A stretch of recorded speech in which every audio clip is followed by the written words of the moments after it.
Aku tidak tahu apakah ada orang di luaran sana yang mengalami hal seperti apa yang aku alami dalam hidupku. Jujur, aku ini adalah seorang pria yang mempunyai keinginan cukup tinggi, sehingga ketika keinginan itu hadir dan istri sedang tidak ada, maka itu menjadi masalah buatku. Karena istriku juga seorang pekerja yang sibuk, sehingga seringkali harus keluar kota. Untuk beberapa hari bahkan minggu, dari seringnya istriku tidak ada di rumah. Karena tugasnya itulah, akhirnya terjadi kisah yang begitu indah antara aku dengan ibu mertuaku yang datang berkunjung di saat istriku sedang ada tugas di luar kota. Sebelum kita lanjut ceritanya, alangkah baiknya teman-teman like dan subscribe channel ini ya. Terima kasih, mari kita lanjutkan. Aku seorang pria berusia 37 tahun, istriku 1 tahun lebih muda dariku. Secara keseluruhan, kami keluarga bahagia dengan 2 putra-putri yang manis-manis. Aku bekerja di sebuah perusahaan yang bergerak di bidang komunikasi. Sedangkan istriku merupakan seorang wanita karir yang sukses. Saat ini dia menjabat sebagai manajer. Kami saling mencintai, dia merupakan seorang yang setia. Aku pun pada dasarnya juga seorang suami yang setia pula. Ya paling tidak aku setia terhadap perasaan cintaku terhadap istriku. Tapi tidak untuk soal yang selebihnya itu. Aku seorang pria yang suka dengan wanita-wanita selain istriku. Ini semua terjadi karena aku memiliki keinginan yang amat sangat tinggi. Sementara istriku tidak cukup punya minat di bidang itu. Paling tidak 2 kali dalam seminggu, aku harus melakukannya.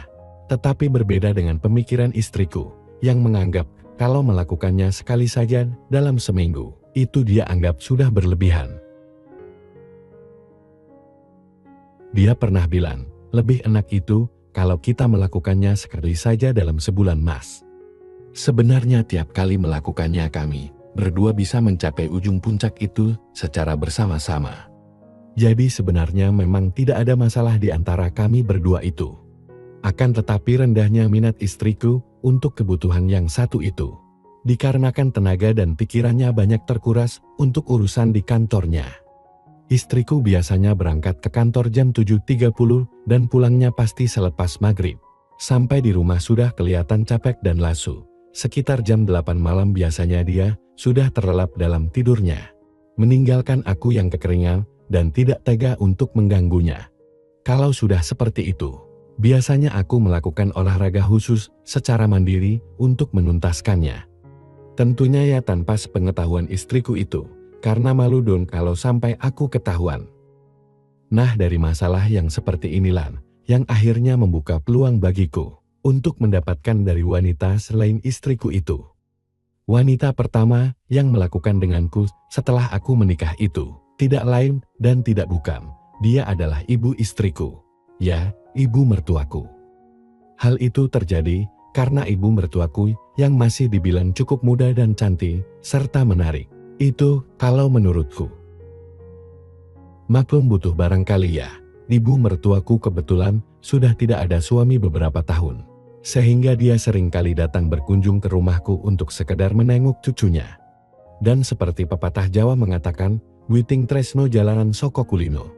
Awal rasa suka itu berawal dari seringnya bertemu dan bersama.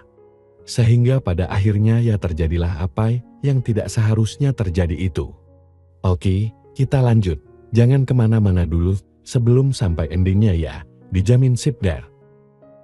Dari seringnya ibu mertuaku, ya sebut saja namanya Bu Mary, datang dan menginap di rumahku. Dan kebetulan pas istriku sedang tugas keluar kota, maka dari sinilah jalan menuju ke arah yang tidak benar, tetapi menyenangkan antara aku dan ibu mertuaku itu pun semakin terbuka lebar. Biasanya kalau istriku sedang tidak ada, ibu mertuaku selalu menyiapkan kopi buatku, bahkan menyiapkan makan pagi dan malam. Bahkan tak jarang pula, ibu mertuaku itu menemani aku makan. Karena seringnya bertemu dan bersama dalam suasana rumah yang seperti itu, lama-lama aku pun mulai dirasuki pikiran sentuhan. Aku jadi sering membayangkan bisa melakukan dengannya. Tapi sepertinya ya mustahil, itu awal pemikiranku. Karena ibu mertuaku itu tidak menunjukkan kalau dia adalah perempuan yang gampang diajak berbagi kesenangan. Oleh karenanya, aku hanya bisa membayangkannya saja. Apalagi kalau pas keinginanku itu muncul dengan tuntutan yang harus diselesaikan segera. Sementara istriku ada jauh di luar kota. Sungguh saat-saat seperti itu adalah masa-masa yang sangat menyedihkan bagi hidupku. Hingga tibalah saat-saat indah itu. Sore itu sehabis mandi, tiba-tiba keinginanku itu muncul. Karena saat itu istriku tidak ada. Ya aku mencoba merelakannya dengan olahraga khusus secara mandiri lagi di kamarku itu. Di saat aku sedang asik-asiknya sambil membayangkan ibu mertuaku itu, tiba-tiba saja, "Ini kopinya Mas." Aku terkejut sekali saat itu dan saat itu juga aku lihat ibu mertuaku yang buru-buru menutup pintu kamarku kembali. Ketika dia melihat apa yang tengah aku kerjakan, karena sebelah tanganku berada di kawasan yang tersembunyi. Aku malu juga pada awalnya, tetapi kemudian aku berpikir, apa yang akan terjadi ya? Seandainya ibu mertuaku melihatku lebih dari yang barusan, pikiran itu terus mengusikku. Peristiwa membuka pintu kamar dengan mendadak bukan hal yang tidak mungkin, karena memang ibu mertuaku itu sudah terbiasa seperti itu.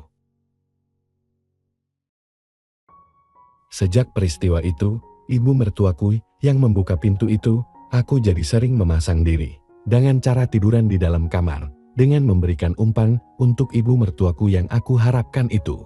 Dan berharap saat itu, ibu mertuaku akan masuk ke kamarku dan termakanlah umpanku itu. Sore itu, setelah selesai mandi, aku kembali rebahan di tempat tidurku, dan kembali memasang umpan untuk ibu mertuaku, karena jujur aku sangat penasaran, apakah benar ibu mertuaku itu tidak tertarik lagi dengan hal yang satu ini. Aku pejamkan mataku, setelah aku rasa umpan yang aku pasang sudah cukup sempurna. Benar menit kemudian, aku dengar pintu kamarku berderit perlahan. Aku tetap memejamkan mataku seolah sedang keasikan menjalankan ritual. Setelah cukup lama, tidak ada tanggapan seperti apa yang aku harapkan. Aku pun berusaha melihat pintu kamarku itu dengan sudut mata yang aku picingkan. Ternyata tidak ada orang sama sekali, keluhku dalam hati. Merasa gagal lagi dalam usahaku itu. Hampir saja aku menghentikan ritualku itu. Akan tetapi seketika itulah terlihat dari mataku, yang hampir tertutup lagi itu, ada bayangan. Dengan segera aku pun melanjutkan rencanaku sedemikian rupa, dengan harapan ibu mertuaku itu akan terpesona dan jadi mau. Aku mencoba mengerling di antara picingan mataku. Astaga, kepala ibu mertuaku terlihat di ambang pintu. Tapi kemudian bayangan itu lenyap lagi, lalu muncul lagi. Kini aku jadi tahu kalau ternyata ibu mertuaku itu sembunyi-sembunyi dalam melihat aktivitasku itu. Beberapa saat kemudian, pintu kamarku ditutup dan tidak dibuka kembali sampai aku menghentikan kegiatanku itu tanpa hasil. Malamnya di meja makan, kami makan bersama-sama. Berkali-kali aku merasa kalau sepertinya ibu mertuaku itu terus memperhatikan gerak-gerikku saat itu. Aku pun menjadi berdebar-debar ketika membayangkan apa yang ada di pikiran ibu mertuaku saat itu. Sungguh tidak aku sangka-sangka, tiba-tiba ibu mertuaku bertanya dengan pelan, "Mas Fahmi, lagi rindu istri ya?" Dan selalu melakukan yang seperti itu, kalau keinginan itu datang, tanya ibu mertuaku, dengan tatapan matanya yang penuh tanya. "Maksud ibu itu apaan sih?" Sahutku pura-pura tidak tahu dengan apa yang dibicarakannya itu. "Tadi ibu sudah lihat, kamu itu ngapain di kamar, sampai-sampai kamu tidak lihat ibu saking asiknya. Lain kali, kalau sedang seperti itu, kunci dong pintunya," ucap ibu mertuaku dengan senyumnya yang penuh arti. "Ibu ini ngomongin masalah apa sih?" Tanyaku masih tetap pura-pura tidak mengerti. "Tadi kamu lagi ritual kan?" Sahut ibu mertuaku to the point. Aku berpura-pura malu. Pada saat itu, perasaanku benar-benar senang bercampur dengan rasa gugup. Karena menunggu reaksi selanjutnya dari ibu mertuaku itu. Aku pun sengaja menghela nafas dengan panjang.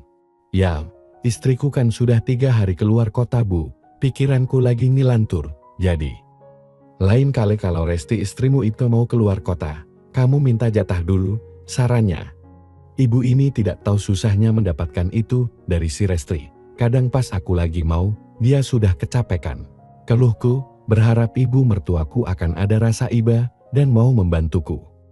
"Tapi itu kan kewajiban dia pada kamu," sahutnya. Aku tidak ingin dia melakukan kewajibannya itu dengan terpaksa, Bu, sahutku. Beberapa saat kami berdua sama-sama terdiam.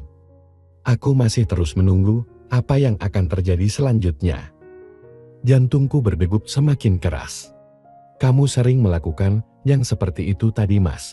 Tanya ibu mertuaku sepertinya mulai penasaran.